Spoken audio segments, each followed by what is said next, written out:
बिस्मिल्लाहिर्रहमानिर्रहीम अल्हम्दुलिल्लाह वस्सलातु वस्सलामु अला रसूलिल्लाह व अला आलिहि व अस्हाबी अजमईन अम्मा बाद रब्बि इश्रह ली सदरी व यस्सिर ली अमरी वहलुल उक़दतम मिन लिसानी यफ़क़हू क़ौली। अस्सलामु अलैकुम व रहमतुल्लाहि व बरकातुहू। जज़ाकमुल्लाह खैर, थैंक यू वेरी मच।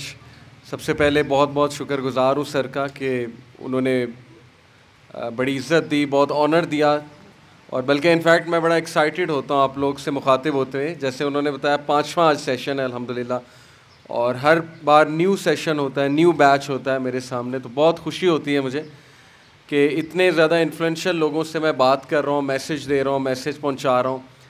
और हमेशा शुरू में मैं यही बात करता हूँ, जो भी बैच आ जाए मेरे सामने, कि ये जो जॉब है इसमें मकसद और मुआश जमा हो जाता है। बहुत बामकसद जॉब है, ठीक है। इसमें पावर बहुत है, एंजॉयमेंट बहुत है, एडवेंचर बहुत है। मैं भी बात कर रहा था सर से भी और बाकियों से भी कि जगह जगह ज़ाहिर है नाकों पे खड़े होना, जगह जगह पोस्टिंग होना, मुख्तलिफ़ लोगों से इंटरेक्शन करना, जाना मिलना, इन्वेस्टिगेट करना, बहुत कुछ है, बहुत एडवेंचर है इस जॉब में। तो लेकिन एडवेंचर के साथ ज़िम्मेदारी भी बहुत है, रिस्पॉन्सिबिलिटी भी बहुत ज़्यादा है, और रिस्क हलाल बहुत ज़रूरी है क्योंकि उसके बहुत इम्पैक्ट्स होते हैं हमारी ज़िंदगी में। और जितना बड़ा मकसद होगा उतनी बड़ी शख्सियत होगी, जितना छोटा मकसद होगा उतनी छोटी शख्सियत होगी। ये क्रक्स है असल में। तो आज जो टॉपिक मैंने सेलेक्ट किया है लीडरशिप और टीम बिल्डिंग के ऊपर, बहुत ज़रूरी है, क्योंकि ये मत समझें कि आप लोग लीडरशिप पोजीशन पे नहीं हैं, आप लोग हैं, और हर बंदा इनफैक्ट लीडरशिप पोजीशन पे होता है। बल्कि अल्लाह ताला ने कुरान में उम्मत मुस्लिमा को लीडर कहा है। सूरह आले इमरान में आयत नंबर 110 अल्लाह कहते हैं, कुंतुम खैरा उम्मतिन उखरिजत लिन्नास तामुरून बिल मारूफी व तनहौना अनिल मुनकर। बेशक हमने तुम्हें खड़ा किया उम्मत मुस्लिमा को लोगों की रहनुमाई के लिए as leader, best of generation. क्या लफ्ज़ है अरबी में? कुंतुम खैरा उम्मा। खैरा उम्मा का मतलब होता है बेहतरीन उम्मत, इंसानियत के लिए खड़ी की है। तामुरून बिल मारूफी व तनहौना अनिल मुनकर, ताकि तुम लोगों को अच्छाई का हुक्म दो और बुराई से रोको। और जो ये आप अपनी पोजीशन में कर सकते हैं उस तरह आम बंदा नहीं कर सकता। अमर बिल मारूफ और नहीं अनिल मुनकर जिस तरह से आप कर सकते हैं कोई और नहीं कर सकता। जहां बुराई देखी उसको हाथ से रोकने की, ज़बान से रोकने की, या एटलीस्ट अगर इतनी ताकत नहीं, कहीं पे मजबूरी होगी तो एटलीस्ट दिल में बुरा मानना। और अगर दिल में भी नहीं बुरा माना जा रहा तो इसका मतलब मुसलमान ही नहीं है बंदा, क्योंकि नबी सल्लल्लाहु अलैहि वसल्लम ने कहा जब कोई बंदा बुराई देखे और उसको दिल में भी बुरा ना माने तो फिर वो मुसलमान कहने के भी लायक नहीं है। और अच्छाई का हुक्म देना, तो ये आपसे बेहतर और कौन कर सकता है? इसका मतलब आप नेचुरली लीडरशिप पोजीशन में, क्योंकि लीडर का काम यही है, बुराई से रोकना और अच्छाई का हुक्म देना। अकॉर्डिंग टू ये जो आया मैंने पढ़ी है, ये लीडर का बेसिकली काम होता है। और फिर आप में से हर बंदा अपने घर में तो किसी ना किसी पोजीशन पे लीडर है ना। जो माशाल्लाह माएँ बनेंगी कल को आप में से, वो अपने बच्चों पे लीडर है। लीडर से मुराद है बच्चों की तरबियत कौन? बेसिकली तो माँ करती है ना। मर्द का ज़्यादातर टाइम बाहर होता है, तो उसको भी लीडरशिप सीखनी चाहिए। इसी तरह कोई बड़ा भाई है, वो छोटे भाई पे लीडर है। इस तरह कोई बाप की पोजीशन में पूरे घर का लीडर है, कव्वाम है। तो ये बड़ा इंपॉर्टेंट टॉपिक है, सिर्फ पुलिस के हवाले से नहीं, ओवरऑल कि लीडरशिप होती क्या है और लीडर की सोच क्या होती है। तो मैं चाहता हूँ आज मैं इंटरेक्ट भी करूँ आप लोगों से इंशाल्लाह, ठीक है। तो कोई माइक सर अगर आगे वालों को ही मिल जाए, ज़रा कुछ इंटरेक्शन भी हो जाएगी। वैसे सवाल जवाब भी होंगे। तस्वीर इस वक्त आपके सामने है, इसमें मैंने 2 लीडर्स दिखाए हैं, दुनिया के बहुत मशहूर लीडर्स हैं। I hope you know them. एक हिटलर, एडोल्फ हिटलर, बहुत क्राइम्स हैं इस बंदे के, इसको बिल्कुल अच्छा नहीं माना जाता, लेकिन इसकी लीडरशिप अपनी जगह, एक लीडर मशहूर है ये। दूसरी तरफ नेल्सन मंडेला मैंने आपको दिखाया। तो दोनों के स्टाइल की तरफ देखते हुए 2 मुख्तलिफ लीडरशिप्स वाजे होती हैं, लीडरशिप के 2 मुख्तलिफ स्टाइल्स वाजे होते हैं, ठीक है। आप हिटलर की तरफ देखें, उसका स्टाइल क्या है। जिस तरह उसने हाथ को उठाया हुआ है, ये शो करता है एक डोमिनेंट लीडर को, कि हाथ उठाया हुआ है और अपनी कौम को कंट्रोल कर रहा है, और उसको पता है कि मजमा मेरे अंडर है। लेकिन उसका थोड़ा सा एग्रेसिव स्टाइल है, ठीक है। अगर उसका स्टाइल आप देखें ज़रा, मिलिट्री डिक्टेटरशिप वाला स्टाइल है, एग्रेसिव स्टाइल है, जैसे एक डिक्टेटर का होता है। डिक्टेटर से मुराद है, ये एक स्टाइल ऑफ लीडरशिप है, डिक्टेटर स्टाइल होना। वो ये स्टाइल होता है कि सवाल मुझसे कोई नहीं करना, ना सुनना मुझे पसंद नहीं है, जो मैं कह रहा हूँ वैसे करना है। ये डिक्टेटर का स्टाइल है, ठीक है। तो ये जो स्टाइल है आप देखें उसके बॉडी लैंग्वेज से वाजे हो रहा है वो कैसा लीडर है। दूसरी तरफ नेल्सन मंडेला का स्टाइल देखें, जो कि अवामी लीडर था, जो कि लोगों का लीडर था। साउथ अफ्रीका में बहुत इसकी खिदमात है नेल्सन मंडेला की। तो इसका स्टाइल देखें कि कितना धीमा है, इसने भी हाथ यूं रेज किया हुआ है, लेकिन उसकी बॉडी लैंग्वेज आपको क्या बता रही कि ये अवामी लीडर। पहले वाला खौफ के थ्रू लोगों को ज़रा कंट्रोल कर रहा है, दूसरे वाला पसंद के थ्रू, अवामी राय के थ्रू, या बड़े अच्छे अंदाज में और लोगों का एक रिप्रेजेंटेटिव बन के लोगों को एक मैसेज दे रहा है। उसकी बॉडी लैंग्वेज हमें ये बता रही है, ठीक है। तो ये तस्वीर से वाजे हो जाता है कि दो किस्म के लीडर होते हैं दुनिया में, एक वो जो अवामी है, एक वो जो डिक्टेटर है, जो कहता है कि बस ना नहीं करनी मेरे सामने, जो मैंने कह दिया वैसे ही होना चाहिए, ना उसे इख्तलाफ राय पसंद है। लीडर है ही वो जो ब्लेम टीम पे नहीं डालता, बल्कि टीम की भी गलतियों को ओन करता है। वही तो लीडर है, सारा प्रेशर उससे बर्दाश्त करना है, टीम तक प्रेशर नहीं आने देता है। हाँ, ये अलग बात है कि बाद में जाके टीम को उसकी गलतियां बताता है, किससे गलती ये बताता है, लेकिन ऐसे नहीं है कि जब गलती हो तो टीम पे डाल दे और जब कुछ बहुत अच्छा हो तो कहे मैंने किया, मेरी टीम है, और जब टीम से गलती हो तो कहे कि नहीं मेरी इसमें कोई गलती नहीं, तो टीम की गलती है। नबी अकरम सल्लल्लाहु अलैहि वसल्लम की लीडरशिप चेक करें, उनसे बड़ा लीडर दुनिया में पैदा नहीं हुआ हमारे नबी से। और ये गोरे बात कर रहे हैं, ऐसा नहीं है कि हम मोहब्बत में कह रहे हैं कि चूंकि हमारे नबी हैं इसलिए हम कह रहे हैं वो लीडर है, नहीं, गोरों ने बात की है। माइकल एच हार्ट ने बुक लिखी दी 100, उसमें नंबर 1 रसूलुल्लाह सल्लल्लाहु अलैहि वसल्लम को करार दिया, और क्रिश्चियन ने एतराज़ किया कि आपने मोहम्मद सल्लल्लाहु अलैहि वसल्लम को क्यों नंबर 1 रखा है, आपने आइजैक न्यूटन को सेकंड पे, जीसस क्राइस्ट को जो कि उनके लॉर्ड गॉड मानते हैं उसको नंबर 3 पे रखा है। तो उन्होंने कहा मैं आपको वजह बताता हूँ कि ये जो शख्सियत हैं मोहम्मद सल्लल्लाहु अलैहि वसल्लम, ये सिर्फ उखरवी मामलात में नहीं, दीनी मामलात में कामयाब नहीं थे, दुनियावी मामलात में भी टॉप पे थे। तो क्या है हमारे नबी की लीडरशिप? ग़ज़वा ओहद का मौका है, और ग़ज़वा ओहद में जितने लीडरशिप लेसन है ना मुसलमानों के लिए, मैं कहता हूँ कि जिसने नहीं पढ़ा तो ये बहुत बदकिस्मती कहूँगा, या सीरत का जिसने मुतालिया ही नहीं किया उस तरह से, तो इसीलिए शायद आज हम नीचे हैं, हमारा डाउनफॉल है उम्मत का, और दूसरी कौमें ऊपर जा रही हैं। तो ग़ज़वा ओहद से हमें क्या पता लगता है कि पहली चीज़ उनकी लीडरशिप देखें, मशवरा करते थे। सहाबा को बुलाया, कहा कि मदीना में रहें या मदीना से बाहर जाके लड़ें, क्योंकि उन्हें पता था कुरैश तो आ रहा है, बदर का उन्हें बड़ा वो था, मलाल था कुरैश को, तो बदला लेने आ रहे थे। तो मशवरा लिया, सहाबा थे सामने, नौजवान तबका था, नौजवान सहाबा। नबी के सामने कोई बात कर सकता है? किसी की ज़रूरत है कि कोई कह दे कि नहीं आई डिसएग्री विद यू? नबी सल्लल्लाहु अलैहि वसल्लम ने सबको जमा किया, कहा जी बताएं कि क्या आप मशवरा देते हैं। नबी को क्या ज़रूरत मशवरा लेने की, लेकिन लीडरशिप सिखा रहे हैं। अच्छा, यंग सहाबा ने कहा कि अल्लाह के रसूल हम बाहर जाके लड़ते हैं, क्योंकि नौजवान थे, गर्म खून था। उन्होंने कहा कि हम रसूल सल्लल्लाहु अलैहि वसल्लम की राय ये थी कि मदीना में रहते हैं। क्यों? क्योंकि मदीना नेचुरली 3 साइड से प्रोटेक्टेड है, और चौथी जो साइड है वहाँ पर खजूर के दरख्त हैं, तो वो वैसे ही उन्होंने प्रोटेक्ट कर लेना था। तो नबी अकरम सल्लल्लाहु अलैहि वसल्लम की राय थी कि हम मदीना में ही रहें, और जो एल्डर साहबा थे एक्सपीरियंस, उनकी भी यही राय थी। लेकिन वो जो नौजवान तबका था वो ज़्यादा था, उनकी राय हावी हो गई वहाँ पे। उन्होंने कहा कि नहीं हमने जाना है, क्योंकि ज़ाहिर है अब नबी सल्लल्लाहु अलैहि वसल्लम ने इसलिए उनकी बात मानी क्योंकि उनको बहुत गुस्सा था यंग साहबा को। ज़ाहिर है उनके माँ बाप जो है उनको मारा गया था मक्का में, तो वो कहते थे कि नहीं हमने बाहर जाके लड़ना है। आज सोचें, अल्लाह के नबी सल्लल्लाहु अलैहि वसल्लम अंदर गए, और हज़रत हमज़ा बिन अब्दुल मुत्तलिब जो इतने जलीलुल कदर सहाबी, नबी अकरम सल्लल्लाहु अलैहि वसल्लम के चचा, वो इतना डांटा उन्होंने यंग साहबा को। बिल्कुल सही वाक़या है सीरत की किताब में।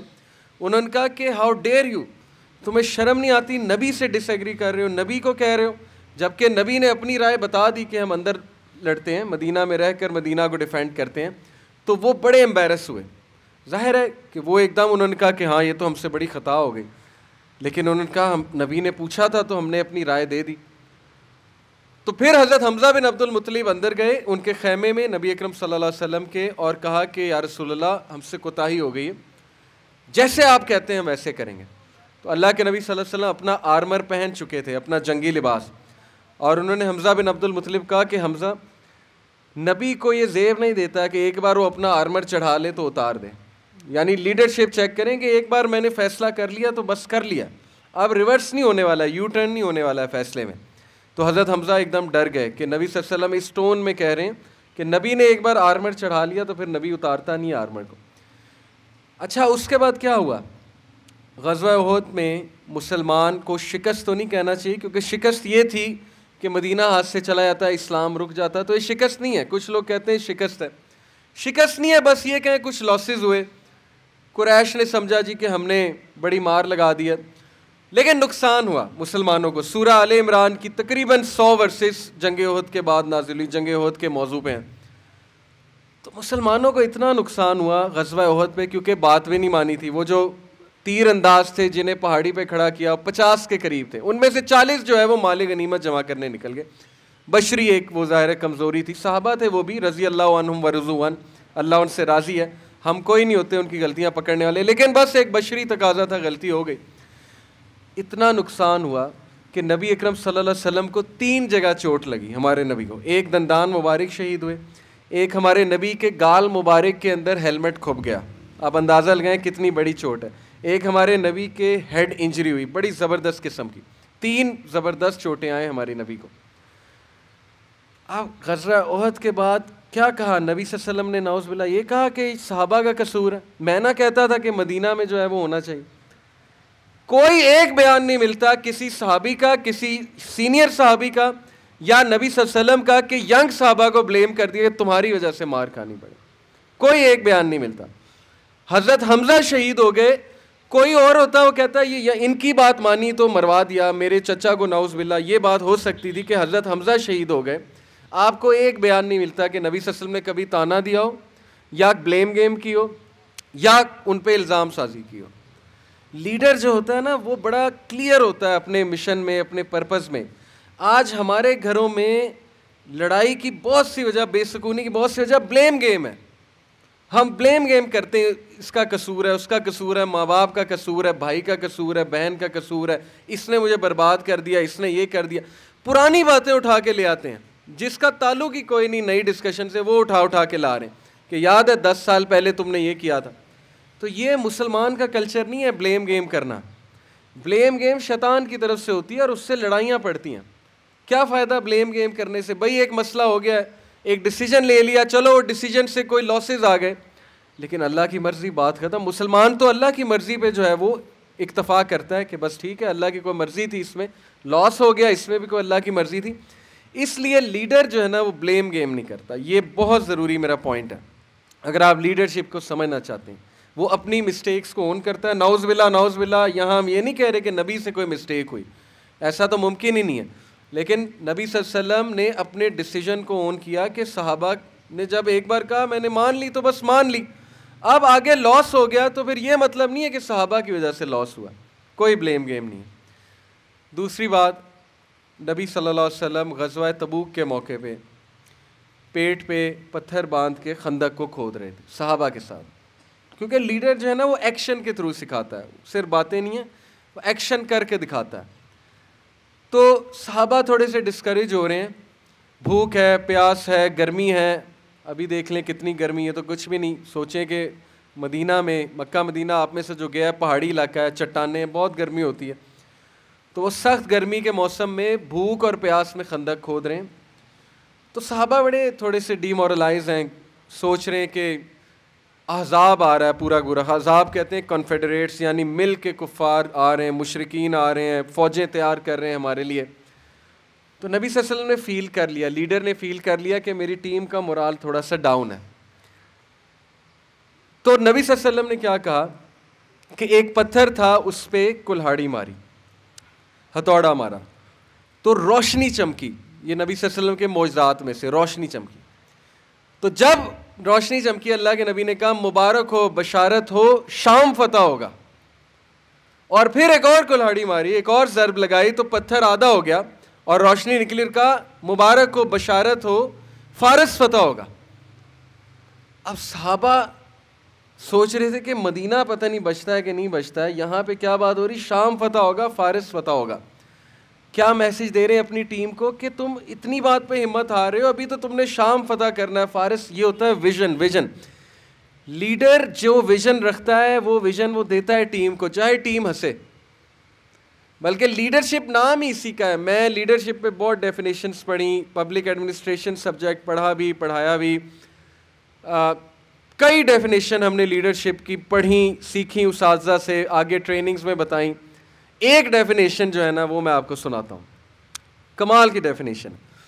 Leadership is the ability to lead and motivate a team.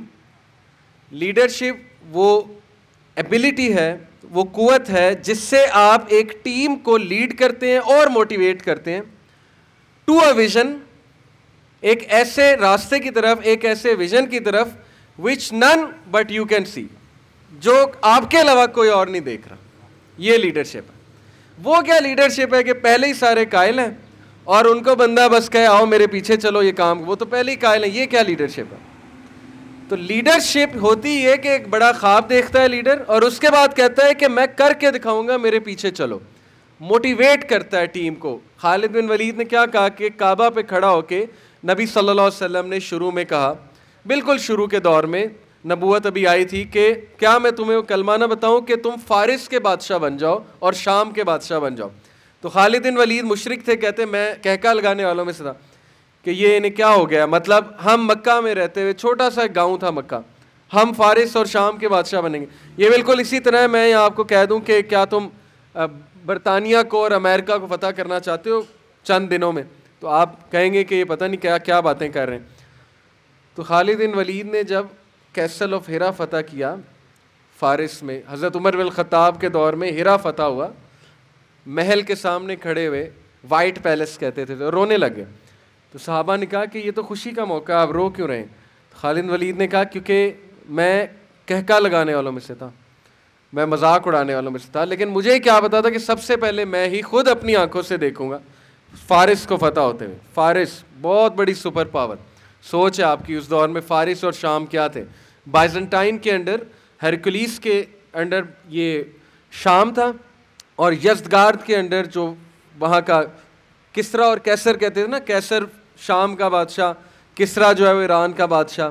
यज़्दगार्द नाम से कांपती थी दुनिया, यज़्दगार्द के नाम से। रुस्तम का नाम सुना होगा आपने, रुस्तम के नाम से दुनिया कांपती थी। लेकिन वो छोटे से एक सहाबी ने, उनका नाम था रबिया अल तमीमी, वो रुस्तम के पास गए, छोटा सा एक सहाबी, छोटे से मुराद है छोटा सा स्टेटस, हबशी, मोटे मोटे होंठ, कपड़े फटे हुए। साथ भी नबी वकास ने कहा जाओ उसको जाके मेरा पैगाम दो। तो वो दरबार में, खैमे में जब दाखिल होते हैं फारिस के बादशाह के सामने, रुस्तम के सामने, कमांडर के सामने, तो अपना नेज़ा जो है वो उसके कालीन पे मारते आते हैं। कालीन था मोटा सा उसका। तो वो दरबारी हैरान होते हैं, कौन आदमी है, इसको तमीज़ नहीं है, हमारे बादशाह के सामने, रुस्तम के सामने आ रहा है, ये कौन है? तो एक दरबारी ने कहा कि तुझे तमीज़ नहीं है, तू हमारे खुदा के सामने जा रहा है। क्योंकि उनका तो वो खुदा था, फायर वर्शिपर थे, वो अपने बादशाह को कमांडर का खुदा मानते थे। तो उनका जवाब सुने, आम सा बंदा है, कोई लीडर नहीं है, आम सा बंदा है। साथ भी नबी वकास ने कहा जाओ जाके पैगाम देकर आओ कि इस्लाम ले आए, नहीं तो हम आ रहे हैं। तो मैसेंजर बन के गए। तो कहा कि जा अपने खुदा को जाके बता दे कि मैं उसके खुदा की तरफ से आया हूँ। तो अपने खुदा को जाके पैगाम दे कि मैं उसके भी खुदा की तरफ से आया हूँ। तो वो थरथरा गए ये अल्फाज सुन के कि ये क्या बात इसने कर दी। तो ये लीडरशिप से ऐसे बंदे तैयार हुए थे जिनमें कॉन्फिडेंस था। क्यों? क्योंकि उनका विजन दिखाने वाले कौन थे? रसूलुल्लाह। वादा किया हुआ था कि तुम चलो इस रास्ते पे, कामयाबी तुम्हारी है। देखें, मैं एक ट्रेनिंग दे रहा था, वहाँ मैंने एक एक्टिविटी दी, आप जैसे नौजवान बैठे थे। मैंने कहा कि पाकिस्तान से करप्शन ख़त्म हो जाएगी, 5 एडवाइसेस दो, 5 बातें मुझे बताओ कि पाकिस्तान से करप्शन कैसे ख़त्म होगी। उन्होंने कोई आधा घंटा लिया सोचने में, ब्रेनस्टॉर्म करने में, 20 मिनट, आधा घंटा तकरीबन। कुछ ने तो कहा हो ही नहीं सकती, रियलिस्टिक बात की। उन्होंने कहा कि ये तो पॉसिबल ही नहीं है। अच्छा, उसके बाद मैंने दोबारा सवाल थ्रो किया। मैंने कहा अच्छा, पाकिस्तान से करप्शन ख़त्म हो गई है, मैं कह रहा हूँ हो गई है, यकीन करो मेरा, कैसे हुई है बस ये बताना है। अब 5 मिनट में आंसर आए और बड़े ज़बरदस्त तगड़े आंसर आए। क्या वजह? पहली बार मैंने उन्हें बिलीव नहीं कराया, यकीन नहीं दिलाया। पहली बार पूछा कैसे होगी, दूसरी बार मैंने गारंटी दे दी कि होगी। फिर उनके जवाब सुनने वाले थे, क्योंकि बिलीफ आ गया, मेरा वादा आ गया कि होगी, तो फिर उनके जवाब सुनने वाले थे। यही बात है। सूरह आल इमरान में अल्लाह कहता है कि अगर तुम मोमिन हो तुम ही कामयाब होगे, लेकिन हमें यकीन नहीं है। रिजल्ट पहले बता दिया अल्लाह ने कि रिजल्ट मैं बता रहा हूँ, कामयाब हो तुम, अगर तुम मोमिन हो तुम ही उरूज पाओगे। लेकिन आज तो जवाल है, आज तो उम्मत मुस्लिमा का क्या हाल है आपके सामने है। वजह क्या है? वजह यह कि अल्लाह के वादे पे ही शक है। फिर कितने वादे हमारे नबी ने किए कि अगर तुम मुझे फॉलो करोगे तो तुम उरूज पे ही जाओगे। रिजल्ट पहले बताया हुआ, आपने घबराना नहीं।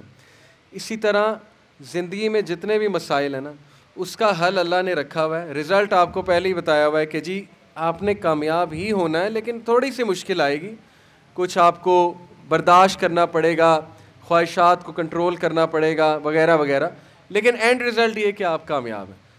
तो ये होता है लीडर का काम, अपनी टीम को बिलीव कराना। अब देखें घर में लीडरशिप क्या है। घर में लीडरशिप ये कि कोई मसला पैदा हो गया, कब्रिस्तान का सा माहौल है, वालदा ने कोई बात कर दी, अब्बू ने कोई बात कर दी कि हम तबाह हो गए, ये हम पे क्या आफत आ गई, या कोई मसला हो गया, कोई भी मसला हो सकता है। लीडर कौन है? लीडर है जो उस वक्त ये कह दे कि इंशाल्लाह अल्लाह बेहतर करेगा, बस ये लीडर है। लीडरशिप कोई खलाई मखलूक नहीं है। लीडर वो होता है जो पेसिमिस्टिक हालात में, ऐसे हालात में जब उम्मीद नहीं आ रही, उम्मीद की एक किरण दे देता है, वो लीडर है। तो ये समझें आप हमारे नबी की लीडरशिप से कि लीडरशिप असल में क्या है। उम्मीद की किरण उजागर करना, क्लियर बात करना, एक ख्वाब देखना, ख्वाब के पीछे चलना, लोगों को चलाना, मोटिवेट करना, लोगों में बिलीफ पैदा करना कि तुम कर सकते हो, तुम कर लोगे, मुझे तुम पे यकीन है, और ब्लेम गेम ना करना। अभी तक मैंने कुछ आपको ये निचोड़ बताया लीडरशिप के हवाले से, ठीक है, और इसको हम घरों में भी बहुत अच्छे से अप्लाई कर सकते हैं, इन सारी बातों को। ये एक स्लाइड बड़ी ज़बरदस्त आपके सामने है। इसमें अगर मैं आपसे पूछूं कि लीडर कौन है, तो आपका क्या जवाब होगा? ये वुल्फ पैक है। भेड़ियों की लीडरशिप बहुत मशहूर है। लीडरशिप ट्रेनिंग्स में ना हमेशा वुल्फ पैक की मिसाल दी जाती है। तो क्या ख्याल है, लीडर कौन है? हाँ जी, पहला वाला, लास्ट वाला, बिल्कुल। बड़ी एक कॉमन सी चीज़ है, मेरे सवाल पूछने के अंदाज से आपको पता लग गया कि ऑब्वियसली लास्ट वाला लीडर है। लेकिन क्यों है वो, उसकी मैं वजह बताता हूँ। देखिए, हमारे माशरे में ना एक कल्चर ऐसा है अनफॉर्चुनेटली जिसको आपने चेंज करना है, क्योंकि आप नौजवान हैं, जो पीछे के लोग हैं वो नहीं चेंज करेंगे इसको। वो कल्चर ये है कि सेकंड आना हमें पसंद नहीं है, और ये चीज़ हमें हर चीज़ में नज़र आती है, ड्राइविंग में, सड़कों पे, स्कूलों में, हर जगह। आप देखें, किसी को किसी के पीछे गाड़ी लगाना पसंद नहीं, हर को कहता है मैं साइड से होके गलत लेन में आगे डाल दूँ, मुझे इसके पीछे खड़ा पसंद नहीं है। बाइक वाले भी यूँ ही करते हैं कि मुझे पीछे खड़ा होना पसंद नहीं है। मेंटालिटी है ना हमारी कौम की कि सेकंड आना कबूल नहीं है, क्योंकि बचपन से नंबरों की रेस लगी हुई है। मैट्रिक के नंबर आजकल मैं देखता हूँ तो मैं कहता हूँ अब सिर्फ ये कसर रह गई कि 1100 में से 1101 नंबर आना रह गए हैं, बस ये कसर रह गई है, बाकी तो सारी पूरी हो गई। यानी नंबर्स बहुत ज़्यादा हैं, लेकिन उसका इफ़ेक्ट कितना है तालीम का, ये एक क्वेश्चनेबल चीज़ है। तो सेकंड आना किसी को पसंद नहीं। क्यों? क्योंकि हम ये समझते हैं कि लीडर हमेशा फर्स्ट पे होता है, और लीडर हमेशा जो है ना वो सामने होता है, वो दिखा रहा होता है अपने आप को। और बचपन से हमें इस कहा गया है कि फ़र्स्ट आना है, फ़र्स्ट आना है, फ़र्स्ट आना है। ये हमारी मेंटालिटी बनाई कि इतने नंबर लेने, इतने नंबर लेने। तो ये जो वुल्फ पैक की लीडरशिप है ना, बड़ी इंटरेस्टिंग है। अगली स्लाइड कीजिएगा। असल में वो जो भेड़िया है ना पीछे वाला, उसकी अब लीडरशिप चेक करें। ये जो सबसे आगे उसने वुल्फ्स खड़े किए हुए ना, ये बूढ़े वुल्फ्स हैं, बूढ़े भेड़िए हैं जो लाचार हैं, बेचारे ज़रा कमज़ोर हैं। तो उसने इनको आगे इसलिए रखा है कि काफिले की जो पेस है, जो रफ्तार है, वो ये सेट करें। क्योंकि अगर ये बूढ़े भेड़िए पीछे हुए और आगे तगड़े हुए तो ये तो बेचारे पीछे रह जाएंगे, इनको साथ कौन लेकर चलेगा। तो उसकी थिंकिंग देखें कि सबसे पहले इनको आगे करूं, क्योंकि रफ्तार इन्होंने सेट करनी है। इसका मतलब क्या है कि लीडर सबको साथ चलाता है। लीडर सबका ख्याल करता है। देखें, किताबी बातें मैं आपको बहुत बता सकता हूँ, ये लीडरशिप है, वो लीडरशिप है, लीडर की डेफिनेशन बता दी, ये कर दिया, वो कर दिया। रियलिस्टिक सिचुएशन सामने रखें, कौन है लीडर, लीडर के सामने कैसे लोग आने, हर तरह का बंदा आना है। लीडर की टीम में सेंसिटिव बंदा भी है, इमोशनल और सेंसिटिव, जो बात बात को फील करता है, बात बात पे शिकायत ले आता है, ठीक है, उसकी थोड़ी सी दिल आज़ारी हो जाए, पैनिक हो जाता है। लीडर की टीम में एक क्रिटिकल बंदा भी है जो बात बात पे क्वेश्चन रेज करता है। लीडर की टीम में जो है वो नेगेटिव बंदा भी है जो कहता है कि ये नहीं हो सकता, ऐसी बातें करने वाला भी होता है। लीडर की टीम में बहादुर भी है, डरपोक भी है, सारे हैं। अब लीडर ने सबको साथ रखना, सबको साथ चलाना, कैसे करेगा? इसी आर्ट का नाम लीडरशिप है कि कैसे करेगा। तो ये जिस तरह से कर रहा है कि बूढ़े वुल्स को आगे रखा है, उसके बाद पीछे तगड़े वुल्स रखे हैं, फाइटर वुल्स जिन्हें कहते हैं। वो इसलिए रखे हैं कि अगर आगे वालों पे कोई एम्बुश हो जाए, कोई हमला हो जाए, तो फौरन पीछे क्राइसिस मैनेजमेंट के लिए टॉप के वुल्स मौजूद हैं। उसके बाद फिर कॉमन वुल्स हैं जो मिडिल तबके से हैं, और उसके बाद पीछे फुल तगड़े वुल्स हैं। यानी दो जगह से प्रोटेक्शन दी हुई है, एक यहाँ से, ये जो पहला रेड स्पॉट है, दूसरा पीछे से, और सबसे पीछे खुद है कि अगर एम्बुश होता है तो सबसे पहले मैं सेक्रीफाइस करूं अपने आप को, और बर्ड्स आई व्यू ले रहा है, पीछे रह के, आगे नहीं है। ये जो मेंटालिटी है ना कि मैं आगे आगे रहूं और मैं अपने आप को दिखाऊं, ऑल्दो हमारा कल्चर ऐसा है कि अगर आप अपने आप को जाहिर नहीं करेंगे तो सीधी सी बात है कि प्रमोशन जाहिर है कि मैटर करती है, तो अपने आप को आगे तो करना होता है, लेकिन वो आगे करना और है, ये वाला आगे करना और चीज़ है। इसमें ये है कि आप बिला वजह का क्रेडिट ले रहे हैं। वो वाला आगे करना कि अपनी अचीवमेंट्स को थोड़ा सा हाईलाइट करना, वो एक और चीज़ है, और वो ठीक है, वो भी ज़रूरी है किसी हद तक। तो मकसद क्या है पिक्चर दिखाने का कि लीडर सबका सोचता है। लीडर सिर्फ ये नहीं कि तगड़े लोगों को टीम में रख लिया और बाकियों का तुम मेरी टीम में नहीं हो, तो ये फिर लीडर नहीं है, ये लीडरशिप है भी नहीं। जो चला ही नहीं रहा ऐसे लोगों को, जो चलना नहीं चाहते या जो मोटिवेटेड नहीं है, तो फिर इसका मतलब कि लीडरशिप में मसला, लोगों में मसला नहीं, लीडरशिप में मसला। लीडरशिप की जो एक डेफिनेशन है कि leadership is not a position और title, it is action and example. Yes, leadership एक टाइटल नहीं है, ना ही पोजीशन का नाम है, ये असल में एक्शन और एग्जांपल का नाम है। और मैंने नबी सल्लल्लाहु अलैहि वसल्लम की आपको मिसालें दी कि उन्होंने अपने हाथों से करके दिखाया कि लीडरशिप असल में होती क्या है। एक सवाल पैदा होता है बड़ा इंपॉर्टेंट, आपके जहन में भी आता होगा कि क्या लीडर्स बॉर्न होते हैं या मेड होते हैं? लीडर्स को बनाया जा सकता है या बॉर्न होते हैं या मेड होते हैं? जी, कोई इनपुट देगा? जी, मेड होते हैं। ओके, इनकी राय है मेड होते हैं। को ये जानता है कि बॉर्न भी होते हैं? किसी की राय है यहाँ पे? अच्छा, कुछ लोग कह रहे हैं यस लीडर्स आर बॉर्न, कुछ लोग कहते हैं लीडर्स आर मेड। तो दोनों मौक़िफ़ अपनी अपनी जगह दुरुस्त हैं, लेकिन जो भारी मौक़िफ़ है ना, हैवी मौक़िफ़, वो ये है कि लीडर्स आर मेड। जो बॉर्न होते हैं ना, वो मैं बताता हूँ किस तरह के होते हैं। उसको कहते हैं कैरिज्मेटिक लीडरशिप, कैरिज्मा है उनमें। जैसे नबी थे, अंबिया पे नज़र जब पड़ती थी ना तो लोग कहते थे लीडर है। जैसे वो एक बड़ा मज़े का वाक़या है, सच्चा वाक़या हमारे साथ हुआ कि हम 7-8 स्टूडेंट्स थे तब, हम एक आलिम दीन के पास गए, तो उन्होंने अपने कमरे में हमें बिठाया। तो कुछ लोग कारपेट पे बैठ गए, एक आधा सोफ़े पे बैठ गया, एक उनके बेड पे जाके बैठ गया, वो खुद सोफ़े पे बैठे हुए।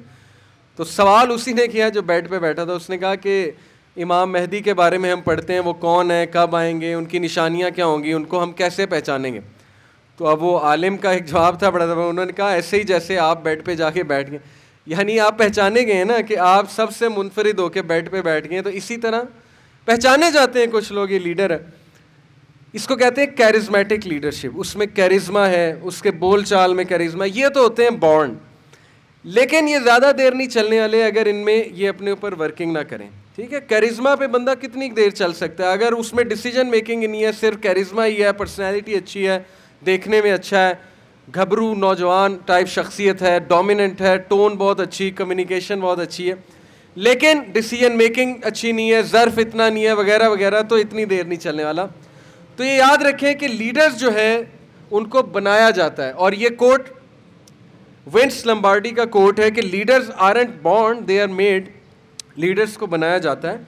And they are made just like anything else, जैसे हर चीज़ बनती है इस तरह लीडर बनता है थ्रू हार्ड वर्क, मेहनत के साथ। लीडरशिप बहुत मेहनत मांगती है, बहुत कुर्बानियाँ मांगती है। कुरान में अल्लाह ताला इब्राहीम अलैहिस्सलाम के बारे में कहते हैं सूरह अल बकरा में कि हमने इब्राहीम को बहुत आजमाया और वो हर आजमाइश में कामयाब हुआ। आप देख लें उन पर कितनी आजमाइशें आई। बाप ने घर से निकाल दिया, पहली तो बात, बाप ने कहा कि निकल जा यहाँ से, नहीं तो मैं तुझे संसार कर दूंगा, पत्थर मार मार के तुझे कत्ल कर दूंगा। ये बाप के अल्फाज हैं जो कि बहुत तलख बात है बेटे के लिए। पहली आजमाइश बाप की तरफ से, दूसरी आजमाइश कौम की तरफ से, ढूंढते थे कि इसको मारें पकड़ के। तीसरी आजमाइश बेटे की तरफ से, अल्लाह ने कहा छुरी चला दो 6 साल के बच्चे में। कितनी बड़ी आजमाइश है और उसमें कामयाब हुए। चौथी आजमाइश मक्का गए, वहाँ अपनी बेगम को छोड़ दिया, हज़रत हाजरा को, सफ़ा मरवा की पहाड़ियों के दरमियान। इराक़ गए, वहाँ पे आजमाइश है। फ़लस्तीन गए, वहाँ पे आजमाइश, आजमाइशें।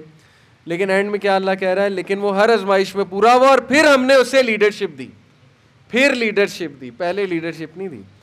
हमने उसे इमाम बनाया इंसानियत का, और उसमें से बहुत से नबी आए। और फिर इब्राहीम अलैहिस्सलाम ने कहा कि अल्लाह मेरी औलाद में से लीडर पैदा कर। तो अल्लाह ने क्या जवाब दिया इस दुआ का कि मेरा वादा जालिमों से नहीं है। जस्ट बिकॉज तुम्हारी औलाद है इसका ये मतलब नहीं वो लीडर है बना बनाया, उसे साबित करना होगा फिर मैं उसे लीडरशिप दूंगा। इसका मतलब है कि लीडर को साबित करना होता है, लीडर है, टीम प्लेयर बनना होता है। लीडर दूसरों का सोचता है, ठीक है, अपने से ज़्यादा। लीडर जो है वो दूसरों के लिए आसानी पैदा करता है, वगैरह वगैरह। अभी सारी बातें जो है वो इंशाल्लाह आ रही हैं। Who is the leader? A leader shows the way. पहली बात, वो रास्ता दिखाता है, ये बात मैंने आपको वाज़े की। Drives people forward towards a common goal, सबकी एनर्जीज़ को कॉमन गोल पे लगाता है। इख्तलाफात के बावजूद सबको एक कॉमन गोल पे लेकर आता है कि छोड़ो इख्तलाफात छोटे मोटे, कॉमन गोल की तरफ आओ। हमारा कॉमन गोल क्या है? कॉमनैलिटी की बात करता है। Has a personality and set of leadership skills that makes others want to follow his or her direction. उसकी शख्सियत, उसके स्किल्स, सेट ऑफ स्किल कुछ ऐसे हैं कि लोग उसकी बात मानना चाहते हैं। ये बहुत ज़रूरी है, ठीक है। अगर लीडर की पर्सनैलिटी सुस्ती है और लीडर जो है वो डिसीजन मेकिंग में अच्छा नहीं, तो फिर लोग बात सुनना छोड़ देंगे, नहीं सुनेंगे उसकी बात। तो अपनी शख्सियत को ग्रो करना बहुत ज़रूरी है। मेरे जो पिछले 4 लेक्चर हैं ना जो सर ने बताए, वो शख्सियत पे हैं। वो इंशाल्लाह उनके वीडियो लिंक्स आपको दिए जाएंगे, वो ज़रूर सुनिएगा कि स्ट्रॉन्ग शख्सियत क्या होती है और कैसे बनाई जाती है। बहुत ज़रूरी है, ठीक है, स्ट्रॉन्ग शख्सियत बनाना। इंशाल्लाह बंदा स्ट्रॉन्ग शख्सियत के साथ खुद लीडर बन जाता है। जज़ाकल्लाह खैर। ये स्लाइड बड़ी इंपॉर्टेंट है समझने के लिए। देखें, इसमें ना मुसलमान लीडर प्लस जो मगरबी एक लीडर का कॉन्सेप्ट है। ऑल्दो मगरब में बहुत बड़े बड़े लीडर हैं और इनफैक्ट आज तो मैं समझता हूँ हमसे ज़्यादा बेहतर लीडर्स वहाँ मौजूद हैं। मेरी आंखों देखा वाक़या है कि मैं ऑयल एंड गैस फील्ड में था, रुवैस में, यूएई के बॉर्डर के पास एक जगह है। बेसिकली मैं मैकेनिकल इंजीनियर हूँ। शायद आप लोग को शुरू में तारुफ़ नहीं कराया, पहली ट्रेनिंग्स में बताता हूँ कि मैं इंजीनियर हूँ पेशे से, और माशाल्लाह इस्लाम पढ़ने का मुझे शौक़ है। मैं इस्लामिक डिग्री भी कर रहा हूँ, ठीक है। और यूथ क्लब हमारा एक इदारा है, इस्लाम नौजवानों के लिए, सब के लिए। तो ज़रूरी नहीं है कि एक ख़ास बंदा, एक ख़ास लिबास वाला बंदा वही आके इस्लाम की बात करेगा। इस्लाम सब के लिए, इस्लाम को हम नॉर्मलाइज़ कर रहे हैं, नौजवानों को ये सोच दे रहे हैं कि तुम इस्लाम पढ़ो, तुम इस्लाम की जो है वो इंशाल्लाह ताला इस्लाम के लीडर बनो, लेकिन पढ़ के, इल्म हासिल करके, बग़ैर इल्म के नहीं। तो मैं ऑयल एंड गैस फील्ड में था, वहाँ पे 5:30 बजे सुबह काम शुरू हो जाता था, क्योंकि जैसे ही सूरज निकलता था रोशनी होती थी, काम शुरू। ऑयल एंड गैस फील्ड के रूल होते हैं। तो मैं वहाँ पे अपनी टीम का लीडर था। मेरे अंडर मेसन्स थे, जो मज़दूर तबका होता है, जो ये वेल्डिंग वाले होते हैं, और कुछ मेरे नीचे सेफ्टी के लोग थे वगैरह वगैरह। स्टोरेज टैंक्स बनाते थे हम बहुत बड़े बड़े, जिसमें ऑयल एंड गैस भरते हैं ना। स्टोरेज टैंक्स आपने शेल के बड़े बड़े अक्सर फैक्ट्रियों में जाते हुए देखे होंगे। तो अक्सर मैं एक शख्स को देखता था, और फील्ड पे सारे एक जैसे कपड़े पहनते हैं। ये भी बड़ी अच्छी बात है कि वहाँ पे ये नहीं कि लीडर जो है वो बड़े शाना लिबास में आ रहा है। बूट्स एक जैसे पहनते थे, जॉगर, सेफ्टी बूट्स कहते हैं उन्हें, हेलमेट पहना होता है, ग्लासेस लगाई होती हैं, सेफ्टी ग्लासेस। तो पता नहीं लग रहा होता कि आपका सीनियर कौन है, लगता है कि सारे ही एक हैं। ये भी बड़ी अच्छी बात है गोरों के कल्चर में। तो मैं एक शख्स को देखता था कि वो सुबह सुबह पहुंचा होता था और कूड़ा उठा रहा होता था। उसने पीछे बास्केट लटकाई होती थी कूड़े की, और वो फील्ड पे बहुत सी चीज़ें होती हैं ना, डेब्रिस होता है, ये वुड के पीसेज होते हैं, कंक्रीट के पीसेज होते हैं, बड़ा कुछ होता है, वो उठा रहा होता था। तो हम कहते थे पता नहीं कोई सफाई वाला है। तो वो एक दिन वो जा रहा था, तो मैंने सलाम सलूम उसे कोई नहीं किया, तो मुझे मेरे साथ वाले ने कहा कि ये प्रोजेक्ट मैनेजर है, देख के ज़रा सलाम कर लिया करो। तो मैंने कहा ये तो मैं तो नौकर समझता था इसे, प्रोजेक्ट मैनेजर है। प्रोजेक्ट मैनेजर जो प्रोजेक्ट का हेड है गोरा था। तो मैं इतना शौक में गया, मैंने कहा ये कूड़ा उठाता है सुबह आके। उसने कहा वॉशरूम भी साफ करता है। मैसेज क्या दे रहा है वो कि पुत्र कोई आकड़ नहीं, अगर मैं कूड़ा उठा सकता हूँ, वॉशरूम साफ कर सकता हूँ, तो तुम कुछ नहीं हो। अनफॉर्चुनेटली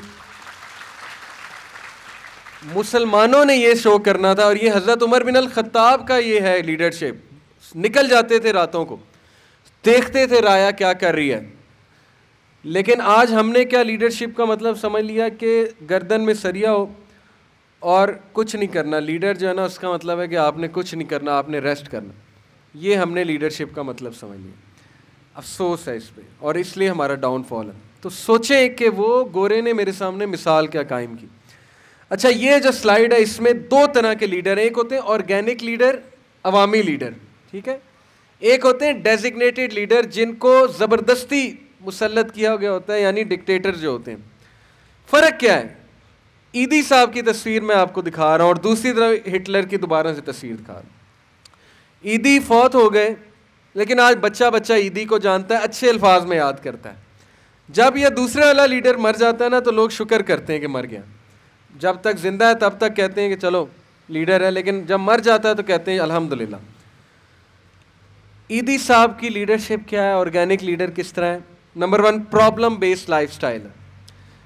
जो लाइफस्टाइल है ना, वो ये झलक रहा है उसके लाइफस्टाइल से कि वो प्रॉब्लम फोकस्ड आदमी है, मुआशरे के प्रॉब्लम्स पे उसकी नज़र है, ठीक है। ईदी साहब ने एक मसला उठाया। मसला क्या था? यतीम बच्चे हैं, चाहे वो किसी के भी हैं, वो कहाँ जाएंगे, उनकी परवरिश कौन करेगा? चलो उन्हें मैं एक रिहाइश का दूँ, उनकी परवरिश करूँ, अच्छे इंसान बन जाए, मुआशरे के चोर चक्के बदमाश ना बन जाए। कितना बड़ा मकसद है, छोटा मकसद नहीं है। कौन ऐसे करता है कि किसी के बच्चों को, वो भी प्रोस्टिट्यूट्स के बच्चों को, तवाइफों के बच्चों को उठाता है और कहता है कि मैं इन्हें कुछ जिम्मेदार शहरी बना दूँ। बड़ी अच्छी बात है, बड़ा नेक मकसद है, और किया। दूसरी तरफ जो डेजिग्नेटेड लीडर है, उसका क्या है? Achievement based lifestyle. अचीवमेंट्स, मैंने ये किया, मैंने वो किया, अपनी अचीवमेंट्स को जाहिर करना बार बार। मैं he is all about me, कि मैंने ये कर दिया, मैंने वो कर दिया। ऑक्सीटोसिन ड्रिवन एजेंसी से क्या? अच्छा, ये दो केमिकल्स हैं ह्यूमन बींग से, थोड़ी सी टेक्निकल बात है, नफ्सियात की, साइकोलॉजी की। इंसान में बहुत से हार्मोन्स और केमिकल्स होते हैं, एक का नाम है डोपामीन, एक का नाम है ऑक्सीटोसिन। ऑक्सीटोसिन वो केमिकल है जब दिमाग से, ब्रेन से तब निकलता है, ममता का केमिकल। इन शॉर्ट, सिस्टर सामने बैठी, ममता का केमिकल ऑक्सीटोसिन है। माँ में जो ममता है ना, वो ऑक्सीटोसिन की वजह से है। यानी किसी को गले लगाएं तो ऑक्सीटोसिन मिलता है, किसी से हाथ शेक करें ऑक्सीटोसिन मिलता है, किसी के लिए कुछ करें ऑक्सीटोसिन रिलीज होता है। डोपामीन मज़े का केमिकल है, कहते हैं ना मज़ा आ गया, तो इसका मतलब है कि साइकोलॉजी की लैंग्वेज में है कि डोपामीन मिल गया। डोप कहाँ से रिलीज होता है? ब्रेन में 7 सेंटर्स हैं दिमाग में डोपामीन के। डोप कब मिलता है? जब म्यूजिक सुन रहे हैं डोप मिलता है, कहते हैं ना मज़ा आया, बहुत मज़ा आया, लुत्फ आया, वो डोप निकलता है। अच्छा, उसके बाद आपको कोई चीज़ मिल जाए बग़ैर एफर्ट के, तो डोप मिलता है। यानी आप बैठे बैठे कोई चीज़ सामने आ गई, डोप मिल जाएगा। इसी तरह आपने कोई मज़े का काम किया है तो डोप मिलेगा, कोई मज़े का खाना खाया। तो ये जो दो लीडर्स हैं ना, इनमें फ़र्क यही है, पहले ऑक्सीटोसिन बेस्ड लीडर्स हैं, दूसरे डोपामीन बेस्ड लीडर्स हैं। पहले का जो है ना, वो मोहब्बत देनी है और मोहब्बत चाहिए लोगों की, और उनको गले लगाता है क्योंकि वो ऑक्सीटोसिन बेस्ड है, वो गिवर है। दूसरा जो है ना, वो टेकर है, कि मेरी वाह वाह हो, मेरी खुशामद हो, मेरे आगे लोग जो है ना वो हाथ जोड़ के आएँ, मुझे कुछ ला कर दें, मेरी खुशामदें करें। ये डोपामीन बेस्ड लीडर है। डोपामीन बेस्ड लीडर की क्या एट्रीब्यूट्स हैं? नार्सिसिज्म। नार्सिसिज्म एक बीमारी का नाम है। वो बीमारी ये है कि मेरी तारीफ़ें हों, जब तक मेरी तारीफ़ नहीं होगी तो मज़ा नहीं आए, क्योंकि मज़ा चाहिए ना, डोप चाहिए। हालांकि जो ऑक्सीटोसिन ड्रिवन लीडर है वो हम्बल होता है, वो तारीफ से घबराता है कि मेरी तारीफ जो हो रही है वो सर झुका लेता, निकल जाता है वहाँ से। अच्छा, दूसरा एरोगेंस, तकब्बुर, तकब्बुर ही बड़ा है कि मैं गलत हो ही नहीं सकता, ये डोपामीन बेस्ड लीडर है। ऑक्सीटोसिन बेस्ड लीडर जो है वो एम्पैथी का कायल है, हमदर्दी का कायल है। ठीक है ना, ये भी एक बात मैं क्लियर कर दूं कि हमदर्दी का मतलब ये नहीं है कि आप अपने लोगों के साथ इतने सॉफ्ट हो जाएं कि वो आपको फिर जैसे कहते हैं ना कि इतने मीठे ना हो जाओ कि अगला चबा कर जो है वो थूक दे।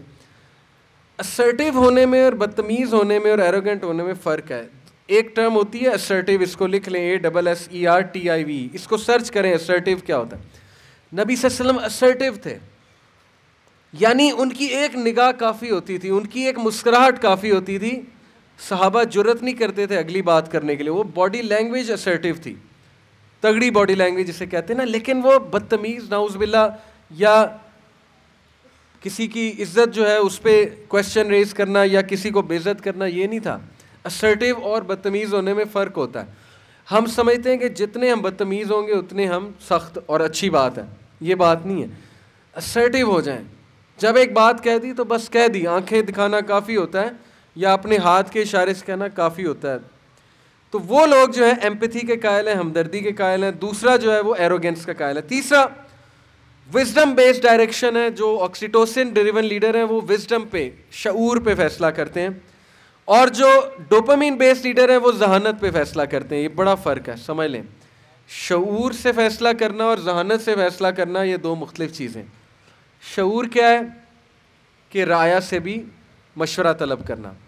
जहानत क्या है कि मैं बहुत ज़हीन हूँ, हरफन मौला हूँ, मुझसे ज़्यादा तो किसी को पता नहीं, तो जो मैं कह रहा हूँ वो करो। ये फिर जहानत बेस्ड जो है वो डिसीजन है। तो देखें, दो मुख्तलिफ मैंने आपको तस्वीर दिखाई, ईदी साहब की, हिटलर की। दोनों को सामने रखते हुए आप नोट करें कि दोनों का लीडरशिप स्टाइल जो है वो क्या था। अगली जो बात इंशाल्लाह करने लगा, उसके बाद वाइंड अप करके 10-15 मिनट में सवाल जवाब की तरफ आएंगे। एक बड़ी ही इंटरेस्टिंग बात, कुरान में हम तदब्बुर नहीं करते कुरान पे। कुरान काफ़ी है हमारे लिए, सीरा काफ़ी है लीडरशिप सीखने के लिए। हज़रत मूसा अलैहिस्सलाम की लीडरशिप कुरान में बताई अल्लाह ने, और एक वाक़ये से समझाई। उस वाक़ये पे जो गौर कर लेगा ना, वो जॉब पर भी लीडर है, घर में भी लीडर है, हर जगह वो लीडर है अगर उस वाक़ये को वो पाले। छोटा सा वाक़या है कि मूसा अलैहिस्सलाम अपने घर वालों को मिस्र वापस ला रहे थे, मदियन से। पहले मदियन रहे कुछ अरसा, पूरी स्टोरी पढ़ी होगी आपने। एक बंदा गलती से उनसे मर गया था, एक बंदे को पंच मारा, वो मर गया, भाग गए। मूसा अलैहिस्सलाम फ्यूजिटिव बन गए क्योंकि फ़िरौन उस दौर का ढूंढ रहा था उन्हें कि इसको अब सजाए मौत होगी, भाग गए। बहरहाल वापस आ रहे थे कुछ साल बाद, 11-12 साल बाद। रास्ते में कोहे तूर पे अल्लाह सुब्हानहू व तआला उनसे मुखातिब हुए, कलीमुल्लाह कहते हैं ना। दरख्त के पीछे से आवाज़ आई कि मूसा मैं तेरा रब हूँ। तो इसका मतलब ये नहीं कि दरख्त में अल्लाह मौजूद थे, ये ज़रा क्लियर मैं कर दूँ बात को, ये ना समझे कि अल्लाह दरख्त में, वो वैसे ही अल्लाह का एक अंदाज़ है कि वहाँ से पीछे से उन्हें आवाज़ आई।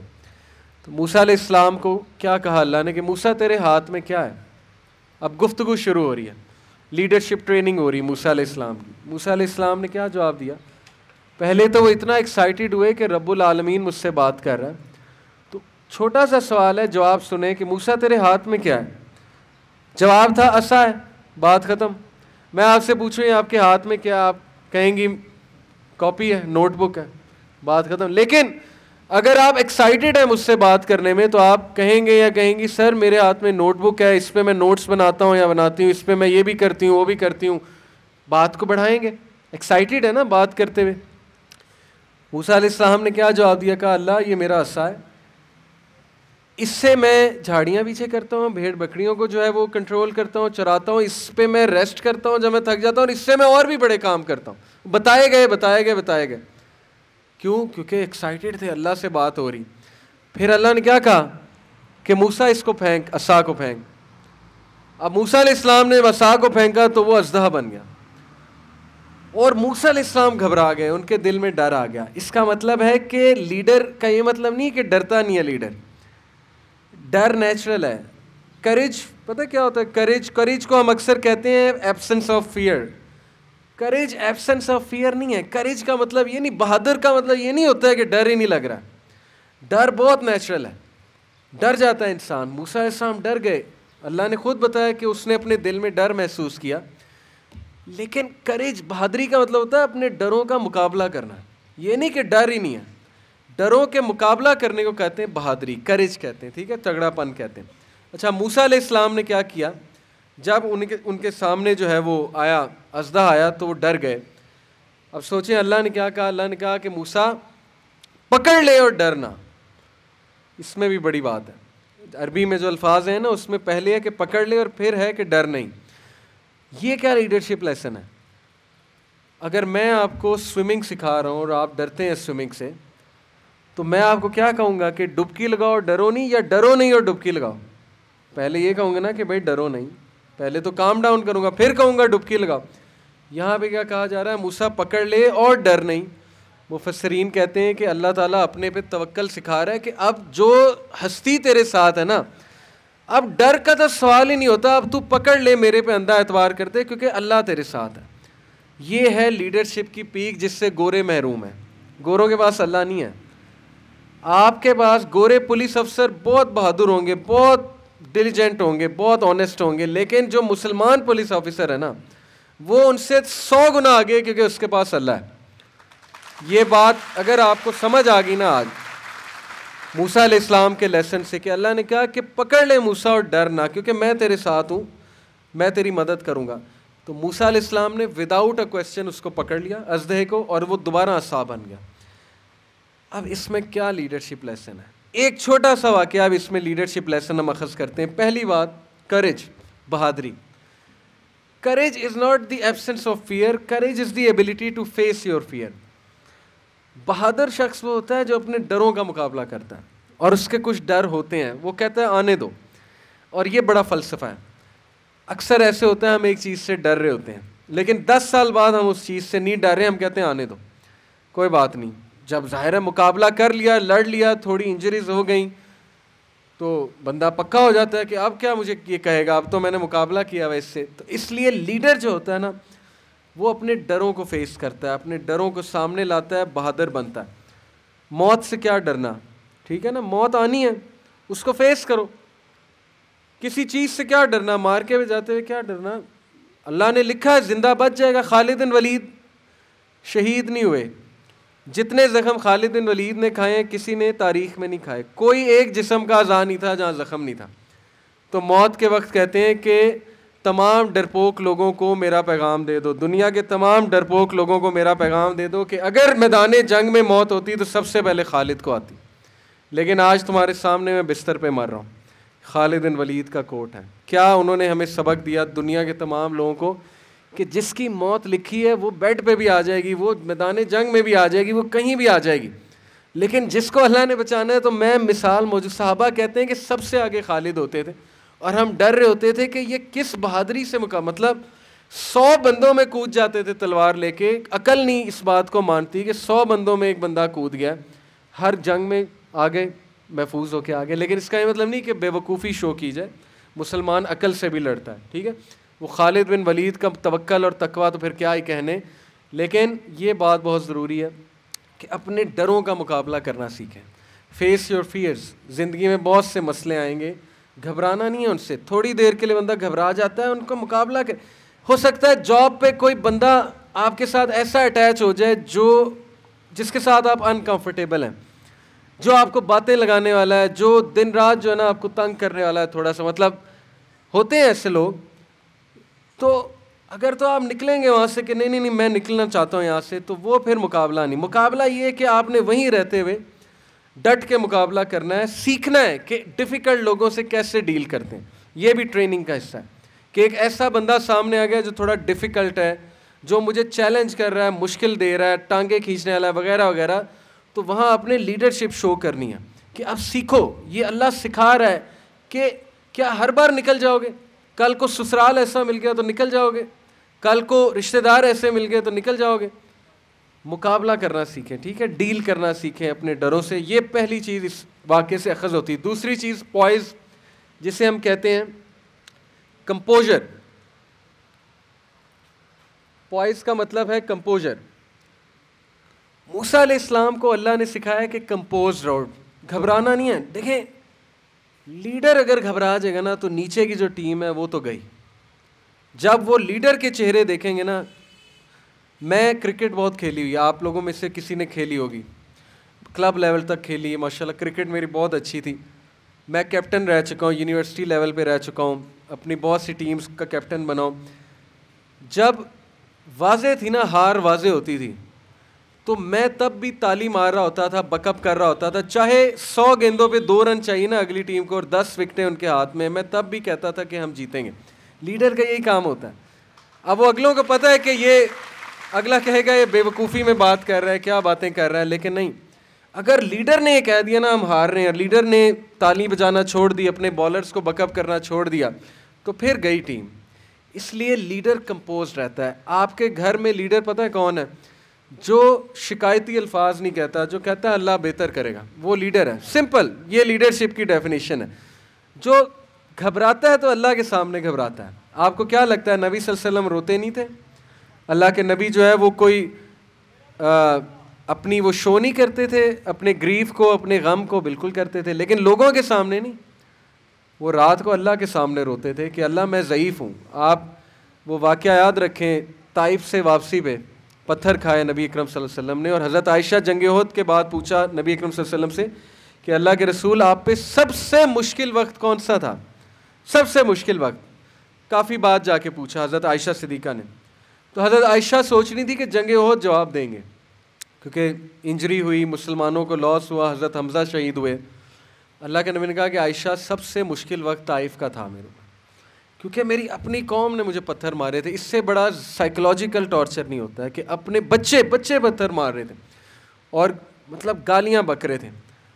तो नबी सल्लल्लाहु अलैहि वसल्लम ने कहा उससे बड़ा मेरे लिए इम्तिहान कोई नहीं था। तो वो क्या था कि अल्लाह के नबी सल्लल्लाहु अलैहि वसल्लम एक दरख्त के नीचे बैठे, वो दरख्त अभी भी मौजूद है। इनफैक्ट उस पूरे इलाके में वो दरख्त सबसे हरा भरा है। ये बरक़ात है हमारे नबी की, पूरे इलाके में मैंने देखा है, ताइफ में वो दरख्त अभी तक मौजूद है।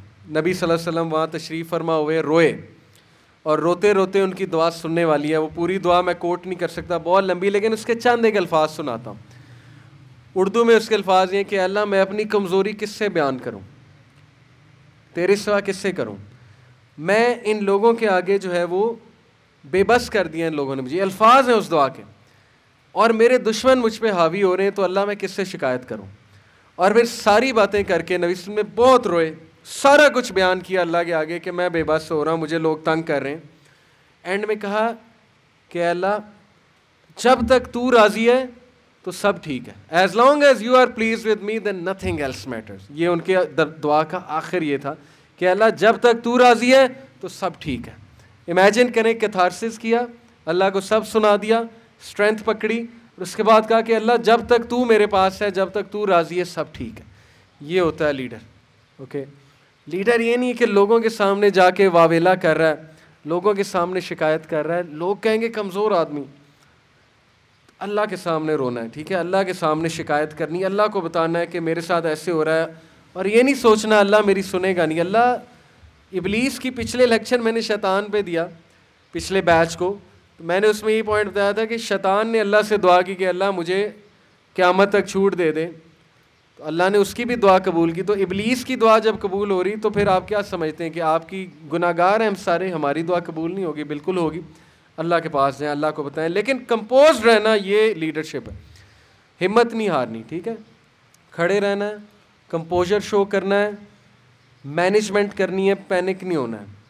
ये लाएं अपने अंदर। बहुत से लोग मुझसे अब सवाल ये करते हैं कि सर ये पॉसिबल कैसे है, मैं बाय नेचर एंग्जाइटी होती है मुझे।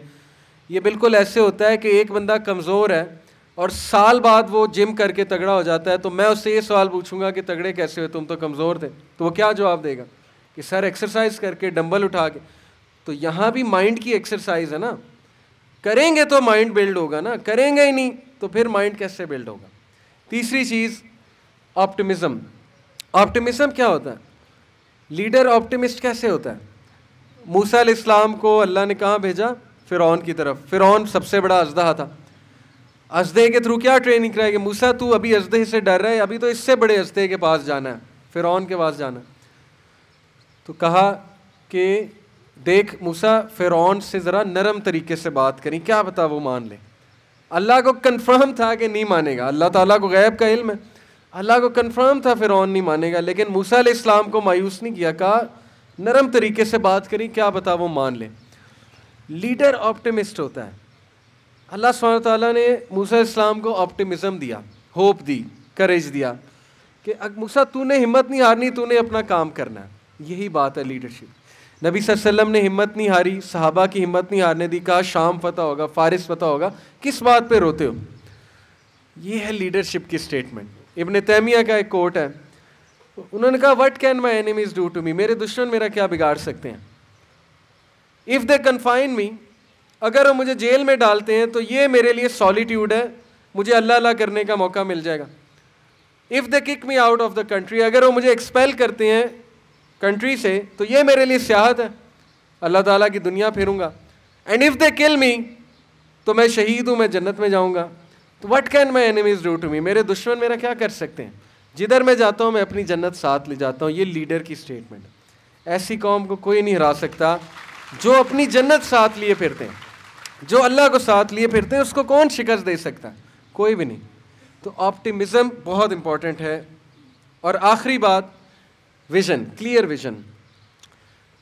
विजन क्या है, मैं आपको एक वाक़ये से समझाता हूँ। एक बंदा डॉक्टर के पास गया, एक फ़र्ज़ी वाक़या शायद बना हुआ है लेकिन इसमें लेसन्स बहुत हैं। उसने डॉक्टर को कहा कि जी मेरी आंखें ख़राब हो रही हैं, तो शायद मोतिया उतर रहा है, तो मैं क्या करूं, नज़र आना बंद हो रहा है। तो उसने मजाक में कह दिया, उसने कहा जी कि आपको सिर्फ सब्ज़ कलर देखना है, अदरवाइज़ आपकी आंखें ख़राब हो जाएंगी। तो वो बड़ा घबराया, कहता अच्छा। अब उसकी सोच क्या है, वो घर वापस आया और उसने हर चीज़ सब्ज़ कर ली, दीवारों को सब्ज़ कर दिया, छत को सब्ज़ कर दिया, उसने बेडशीट सब्ज़ बिछा ली, वॉशरूम सब्ज़ कर दिया, घर वालों का सब्ज़ लिबास पहन के आना है, ख़बरदार कोई मेरे सामने और लिबास पहन के आए, सबको वक्ता डाल दिया। तो एक दिन डॉक्टर आया, कहता कि ये क्या है, आपने हर चीज़ ही सब्ज़ कर दी। तो कहता आपने तो कहा था सब्ज़ देखना। तो डॉक्टर ने सब्ज़ चश्मा निकाला बैग से, कहा ये पहनो, हर चीज़ सब्ज़ नज़र आएगी। ये किस कामों में पड़ गए हो कि सबको वक्ता डाला कि सब्ज़ सब्ज़ सब्ज़। लीडर वक्ता नहीं डालता लोगों का कि तुम चेंज हो जाओ। लीडर अपनी नज़र को, अपने विजन को, अपनी सोच को चेंज करता है। ये लीडरशिप है।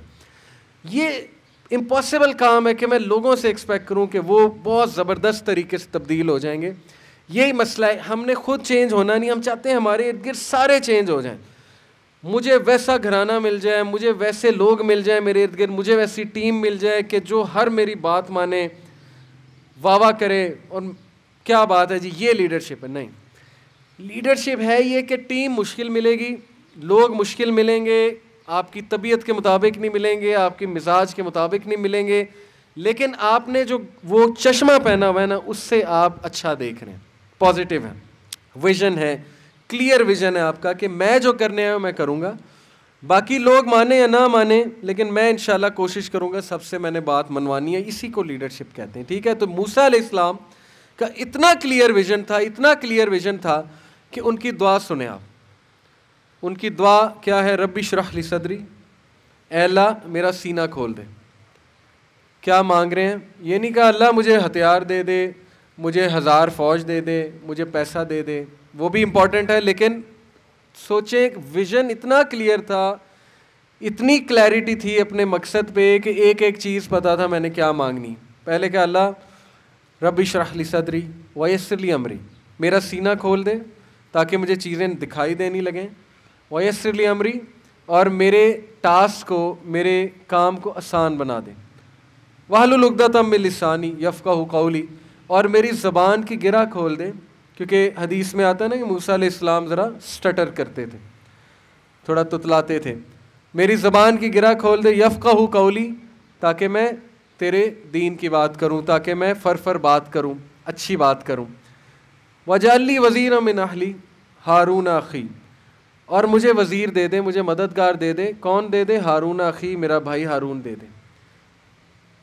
ये है विज़न।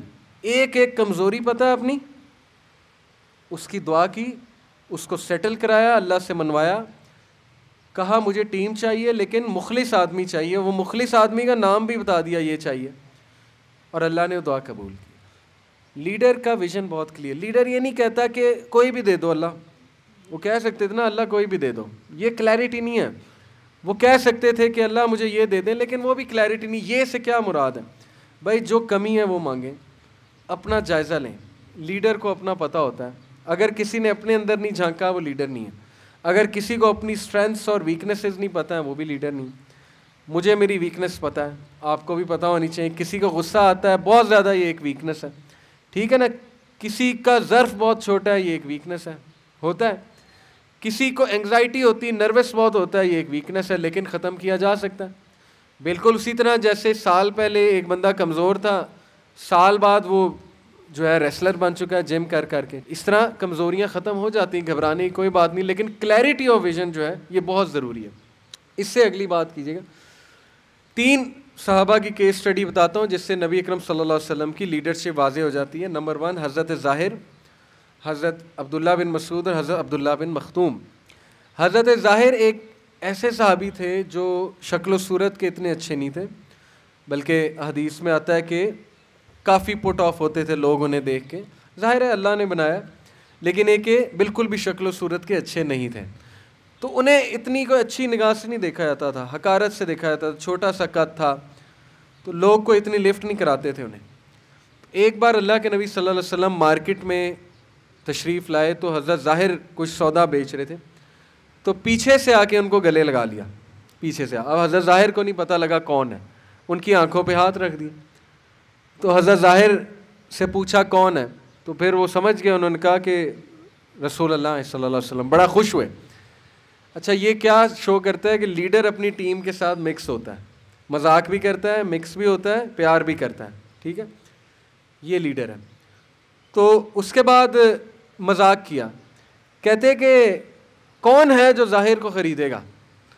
मार्केट थी ना, कहा कौन है जो ज़ाहिर को ख़रीदेगा। तो हज़रत ज़ाहिर ने कहा कि या रसूलल्लाह मुझे कौन ख़रीदेगा, मेरी कौन कीमत देगा, मतलब मुझ जैसे बदसूरत आदमी को कौन ख़रीदेगा। तो अल्लाह के नबी सल्लल्लाहु अलैहि वसल्लम ने ऊंची आवाज़ में कहा कि ज़ाहिर, अगर तुझे अल्लाह रसूल के सामने अपनी कदर पता लग जाए ना, तो तुझे लोग ओहद के पहाड़ के बदले भी ख़रीदेंगे, यानी ये तेरी कदर है। लीडर का क्या काम होता है कि निचले तबके को कॉन्फिडेंस देना, ये लीडर का काम है। उस बंदे को पकड़ना जिसको मुआशरे ने धुतकारा हुआ, ये लीडर का काम है। लीडर का काम ये नहीं है कि ऑलरेडी ग्रूम लोगों को आगे लेकर आना, उनके साथ रहना, उनके साथ हंसी मजाक करना, दूसरों को पीछे पीछे रखना कि ये तो किसी खाते में नहीं है, ये लीडरशिप नहीं है। अब्दुल्ला बिन मसूद, पतली पतली टांगे थी, लेकिन आज बच्चा बच्चा अब्दुल्ला बिन मसूद को जानता है। फ़िक़्ह हनफी सारी अब्दुल्ला बिन मसूद से आ रही है। इमाम अबू हनीफा कितने बड़े इमाम थे, हर बच्चा जानता है। एक बार दरख्त पे चढ़ के खजूर उतार रहे थे, तो पतली पतली टांगे, तो सहाबा हंसे, ठीक है, होता है हंसी मजाक, थोड़ा हंसने लग गए, सहाबा मजाक उड़ाने लग गए।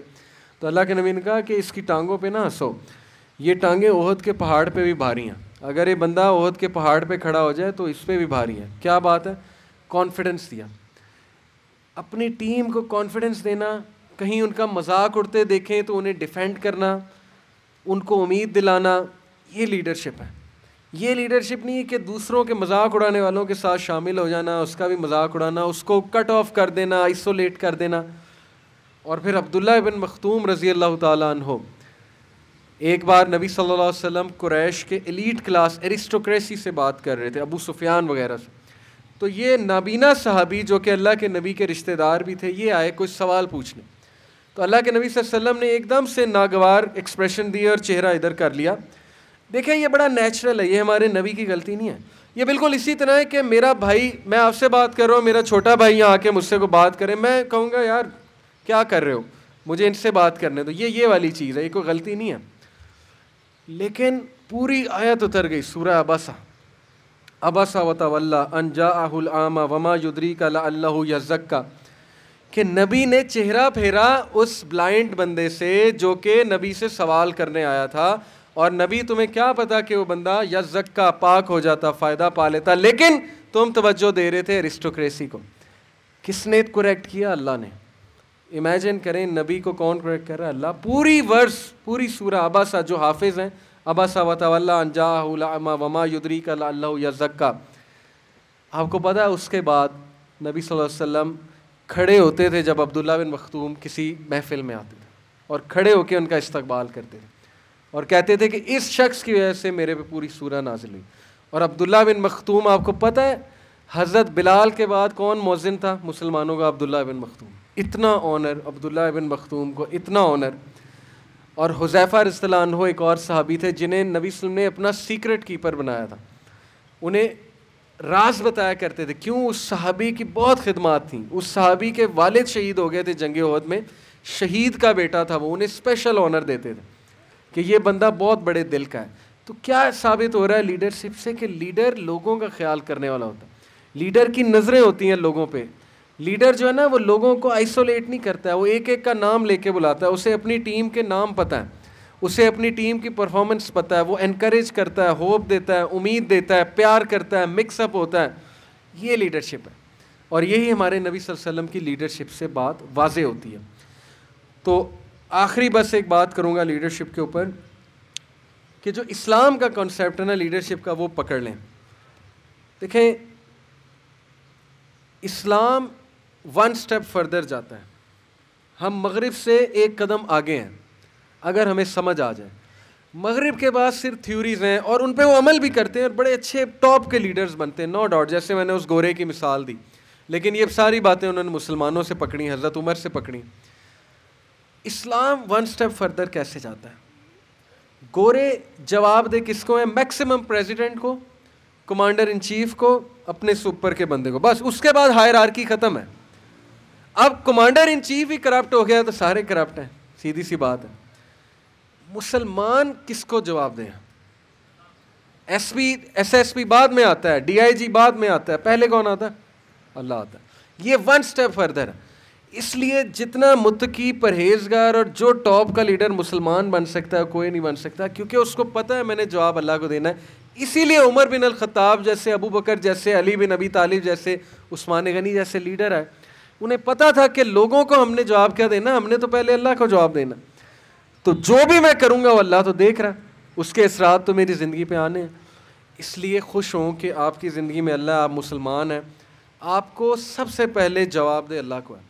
अमानत है, लीडरशिप एक अमानत का नाम है। ये कोई मज़ा नहीं है कि मुझे कोई जॉब मिल गई, कोई पोजीशन मिल गई, थाने में मैं चला गया, एक चौकी पे मैं बैठा हुआ हूँ, बस मैं ऑल इन ऑल हूँ, जो मैं कर सकता हूँ मैं करूँगा। लीडरशिप इसका नाम, लीडरशिप अमानत का नाम है, अमानतदारी। कि मुझे अमानत से जॉब करनी है। उसके असरात आप अपनी ज़िंदगी में बहुत देखेंगे। जिस बंदे ने अमानत से जॉब निभाई, जिस बंदे ने जो है वो हलाल रोज़ी कमाई, उसकी औलाद तक असरात आते हैं, उसकी पुश्तों तक असरात आते हैं। दुनिया में शायद उसे इतने बड़े बड़े रिवॉर्ड ना मिले, करोड़ों का वो मालिक ना बने, लेकिन उसकी पुश्तें, साथ साथ नस्लें उसकी जो है वो बेहतरीन होंगी। क्यों? क्योंकि वो एक बंदा था जो दुआ करता होता था, जो ऑनेस्टी से जॉब करता होता था।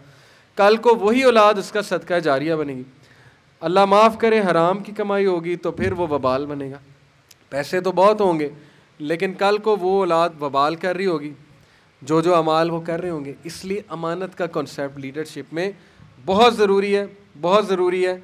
और टीम के बारे में बस मैं एक बात बताता चलूँ क्विकली, क्योंकि लीडर ने टीम बिल्ड करनी होती है। तो अच्छी टीम्स क्या होती हैं? नंबर 1, अच्छी टीम्स अपनी अचीवमेंट्स को सेलिब्रेट करती हैं, अप्रिशिएट करती हैं और कोलैबोरेट करती हैं। 3 वर्ड्स हैं, कोलैबोरेट। कोलैबोरेट का मतलब है आपस में हाथ बटाना। सेलिब्रेट करने का मतलब है जश्न मनाना, एक दूसरे के अचीवमेंट्स पे फ़ख्र करना, जश्न मनाना, जेलस नहीं होना। हसद इंसान को खुद मसला करता है। अगर आपके किसी भाई को, बहन को तरक्की मिल रही है, उसको सेलिब्रेट करें, उसको दुआ दें, उसको अल्लाह ताला के हवाले से उसके लिए दुआ करें, कोलैबोरेट करें उसके साथ, उसका हाथ बटाएं, अप्रिशिएट करें। अल्लाह आपको नवाजेगा। देखें, तरक्की देने वाली ज़ात अल्लाह है। जो इंसानों के लिए आसानी पैदा करता है, अल्लाह उसके लिए आसानी पैदा करता है। जो इंसानों के लिए अच्छा सोचता है, रब उसके लिए अच्छा सोचता है। तो ये 3 चीज़ें जो है ना, आपने टीम बिल्डिंग के हवाले से याद रखनी है। और डिफेंड करना एक दूसरे को। सहाबा एक दूसरे को डिफेंड करते थे। आपकी एब्सेंस में आपके दोस्त को, कोलीग को कोई कुछ कहे, उसका डिफेंस दें। ये नहीं कि उसके साथ मिल के कहें कि हाँ ये तो है ही ऐसा, उसको डिफेंड करें, क्योंकि रसूलुल्लाह सल्लल्लाहु अलैहि वसल्लम ने कहा कि जो अपनी भाई की गैर मौजूदगी में अपने भाई को डिफेंड करता है, क़यामत वाले दिन अल्लाह उसे आग से डिफेंड करेगा। ये हदीस है। और एक और हदीस में आता है कि जो अपने भाई के ऐब छुपाता है, क़यामत वाले दिन अल्लाह उसके ऐब छुपाएगा। कुछ ऐब ऐसे होते हैं कि ज़ाहिर करने पड़ते हैं, वो एक अलग बात है, लेकिन जानबूझ के अगले के ऐब बताना, शिकायतें लगाना टीम में होते हुए, ठीक है ना, कुछ होता है लगानी पड़ती, वो बात नहीं कर रहा। और अगले को डिफेंड करने के बजाय उसको टांगे काटना, ये बैड और वर्स टीम का जो है ना वो एक कह लें एट्रीब्यूट है। और लीडर, इसका मतलब उस टीम का लीडर बहुत ख़राब, वो लीडरशिप नहीं निभा रहा। और फिर आखिरी बात बहुत इम्पोर्टेंट कि डिफेंड करने के बाद रिस्पेक्ट देना एक दूसरे, रिस्पेक्ट बहुत ज़रूरी। अगर आप आपस में टीम को रिस्पेक्ट नहीं देंगे, गुस्से से बात करेंगे, बदतमीज़ी से एक दूसरे से बात करेंगे, गालम गलोच करेंगे, डिग्रेड करेंगे, अगले को रिस्पेक्ट नहीं देंगे, इज़्ज़त नहीं देंगे, तो फिर बदगुमानी पैदा होगी, शैतान बीच में आएगा, लड़ाई होगी। वो क्या फिर उस जो है वो टीम ने जो है वर्क करना, जहाँ पे आपस में लोगों के इख्तलाफात ही बहुत ज़्यादा, यहाँ भी लीडरशिप आती है। एक आखिरी वाक़या बस सुना के बात ख़त्म करते हैं कि एक सहाबी थे, वो शराब बहुत पीते थे, तो हमेशा उन्हें हद उन पे नाफिज होती थी, उनको कोड़े पड़ते थे। बहुत मज़ाहिया सहाबी थे, अल्लाह रसूल नबी सल्लल्लाहु अलैहि वसल्लम को हंसाते भी बहुत थे, लेकिन बस आदत नहीं छूटती थी। तो एक बार उन्हें कोड़े पड़ रहे थे, तो हज़रत उमर बिन अल ख़त्ताब ने कहा लानतुल्लाह अलैह, इस पे अल्लाह की लानत है, यानी ये बाज ही नहीं आता। तो नबी सल्लल्लाहु अलैहि वसल्लम ने क्या कहा कि उमर इस पे अल्लाह की लानत ना करो, बेशक ये अल्लाह रसूल से मोहब्बत करता है। इमेजिन करें, शराबी बंदा अल्लाह रसूल से मोहब्बत करता है, क्या साबित हुआ कि गुनाहगार बंदा भी अल्लाह रसूल से मोहब्बत कर सकता है। इसका ये मतलब नहीं वो नफ़रत करता है, वो बस नहीं छूट रही उससे, उसका एक गुनाह मजबूरी बना हुआ है। इसलिए आप लोग भी किसी खुदा न खास्ता गुनाह से स्ट्रगल कर रहे हैं, चाहे वो किसी भी लेवल का है, को फहाशी से, किसी भी चीज़ से, तो हिम्मत नहीं हारनी, मायूस नहीं होना है, क्योंकि अल्लाह के नबी उसके बारे में गवाही दे रहे हैं कि इसको बुरा ना कहो, ये अल्लाह रसूल से मोहब्बत करता है। होप दे रहे हैं, उम्मीद दे रहे हैं। ये लीडरशिप है कि मेरे बंदे को बुरा ना कहो, गुनाह को बुरा कहो, गुनाहगार को बुरा ना कहो। इसलिए आपने भी टीम में रहते हुए एज ए लीडर डिफेंड करना है एक दूसरे को, और रिस्पेक्ट देनी है एक दूसरे को, कोलैबोरेट करना है एक दूसरे के साथ, अच्छा रवैया रखना है। उसी से इंशाल्लाह एक ऐसी टीम बिल्ड होती है जो बड़े बड़े काम करती है। अल्लाह ताला हम सब को लीडर बनने की तौफीक दे। आप सब अपने घरों में लीडर हैं, यकीन करें, तो अपने घरों में लीडरशिप को एग्जिबिट करें।